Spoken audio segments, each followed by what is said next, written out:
احسان ہے کہ اس نے ہمیں اور آپ کو ہر سال کی طرح اس سال پھر یہاں روشن علی درویش چوک میں جشن ولادت مولا کائنات منانے کا شرف نصیب فرمایا۔ اللہ پاک ہماری آپ کی حاضری کو قبولیت کا شرف عطا فرمائے۔ موسم تھوڑا ٹھنڈا ہے لیکن آپ کے جذبات ایک دم گرم اور بیدار ہیں۔ اللہ پاک آپ سب کی حاضری کو قبول فرمائے۔ خطاب آپ کو ابھی تھوڑی دیر کے بعد ہمارے راجستھان کے خطیبوں میں سے ایک انوکھی شان رکھنے والا خطیب حضرت علامہ نوشاد احمد قادری صاحب سے سننا ہے، اور آپ دیکھ رہے ہیں ممبر نور شریف پر ایک سے بڑھ کر ایک ثنا خوان رسول اور ہمارے راجستھان اور جودھ پور کی ائمہ کرام علماء کرام ممبر رسول پر تشریف فرما ہے۔ اللہ پاک ہماری آپ کی اور ان علماء کی سب کی حاضری کو قبول فرمائے۔ آپ دیکھ رہے ہیں ممبر نور شریف پر سید محی الدین اشرف علی شفیع الجیلانی ناظم اعلیٰ دارالعلوم فیاضیہ تشریف فرما ہے۔ میرے بعد آپ کو محترم شریف باسنی صاحب قاری جاوید باسنی صاحب سے بہترین نعتیں سننی ہیں، اور اس کے بعد آخر میں آپ کو بلبل راجستھان شریف پالی صاحب اور اس سے پیشتر حضرت حافظ سید عبدالقادر صاحب کو سننا ہے۔ کچھ خاص باتیں آپ کی سماعتوں کی دہلیز پر رکھ دوں۔ اس سے پیشتر حضرت مولانا عمران صاحب نے ایک اچھا بیان آپ لوگوں کی سماعت کی دہلیز پر رکھا۔ مولا کائنات امام المشارق والمغارب ہیں، ان کی عظمت، ان کی رفعت، ان کی بلندی، یقیناً کوئی ان کے مناقب کی حقیقت کو بیان نہیں کر سکتا۔ جو کچھ بیان ہوتا ہے سب ابتدا ہے، حقیقت مولا کائنات سمجھ سے بھرا ہے۔ برادران ملت اسلامیہ، یہ بھی اللہ کی توفیق ہے کہ ہر شخص کو مولا کائنات کرم اللہ تعالی وجہ الکریم کا ذکر کرنے اور محفل ذکر علی میں بیٹھنے کی سعادت حاصل نہیں ہوتی۔ یہ روشن علی درویش کا فیضان ہے کہ یہاں قوم عباسیان کے سائے میں اس چوک میں ہر سال انہیں ذکر علی انہیں بھی سننا پسند ہے۔ یہ میری عقیدت کہتی ہے، اسی لیے ہر سال یہاں اللہ کے فضل و کرم سے محفل کو منعقد کیا جاتا ہے۔ آج ہمارے لیے اور آپ کے لیے اسپیشل خوش نصیبی یہ ہے کہ آج حضور معین المشائخ آئے ہیں۔ آج تک جودھ پور کی زمین میں ایک جملہ کہتا ہوں، لکھ لیجئے گا، آج تک جودھ پور کی زمین میں میری ناقص معلومات کے مطابق مخدوم پاک کے بیٹوں کو دیکھا ہے۔ آج جودھ پور کی تاریخ مخدوم پاک کے سجادہ نشین کو دیکھنے ہے۔ سبحان اللہ۔ جب بیٹوں کی کوئی مثال نہیں ملتی تو جس کے پاس گدی ہے اس کی شان کیا ہوگی؟ جس کی چوکھٹ کی بلی بے مثال ہے اس کا صاحب سجادہ کتنی عظمتوں کا مالک ہوگا۔ زبان سے کہنے کی ضرورت نہیں ہے، ان کا چہرہ دیکھیے گا اور پھر کہیے گا علی کتنے خوبصورت رہے ہوں گے۔ ان کا چہرہ دیکھیے گا پھر کہیے گا کہ مولا کائنات کتنے خوبصورت رہے ہوں گے۔ اس لیے کہ کئی سو سال بعد جب اب ان کے شہزادے گلیوں میں گزرتے ہیں تو لگتا ہے رخسار سے خوبصورتی چھن کر گلیوں میں روشنی لا رہی ہے۔ تو جب جناب والا اتنے 100 سال بعد علی کے خون کی شان یہ ہے تو خود مولا کائنات کی خوبصورتی کا عالم کیا ہوگا۔ برادران ملت اسلامیہ، بس دعا یہ کریں کہ اللہ پاک ان کی آمد کی برکت ہمیں اور آپ کو عطا فرمائے، اور ان کی پیٹھ پر جن بزرگوں کا سایہ اور جن بزرگوں کا ہاتھ ہے ان کی خیرات بھی ہمیں اور آپ کو نصیب فرمائے۔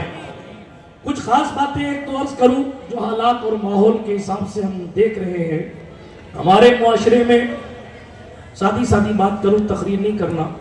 ہمارے معاشرے میں اہل بیت اطہار صحابہ کرام ان لوگوں سے محبتوں کا دم تو ہے، لیکن چونکہ صحیح معنوں میں ان کی زندگی پر عمل پیرا ہونا ہم نے اور آپ نے اپنا شعار نہیں بنایا ہے۔